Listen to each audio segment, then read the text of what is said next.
Verona, Cittadella e Cortina in rigoroso ordine d'arrivo. Il Giro 2021 al via l'8 maggio entrerà in Veneto il 21 con la 13ª tappa tutta pianeggiante da Ravenna a Verona, frazione dedicata a Dante Alighieri nel 700° anniversario della morte, il quale fu sepolto a Ravenna e per alcuni anni del suo esilio visse a Verona.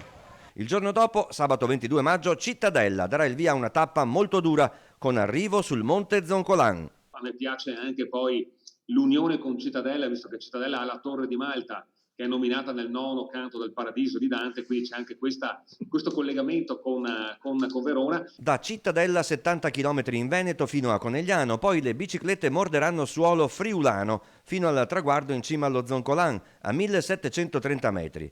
Le tappe venete della Corsa Rosa sono state presentate dal presidente della regione Zaia, dal direttore del Giro Mauro Vegni e dai 3 sindaci Federico Sboarina di Verona, Luca Pierobon di Cittadella e Gianpietro Ghedina di Cortina. E come se non bastasse lo Zoncolan, lunedì 24 maggio la tappa Sacile-Cortina con le scalate dei passi Fedaia, Pordoi e Giau, il paradiso della neve, l'inferno per i corridori. Quindi dai, basta che vinca un Veneto, per me sarebbe fantastico.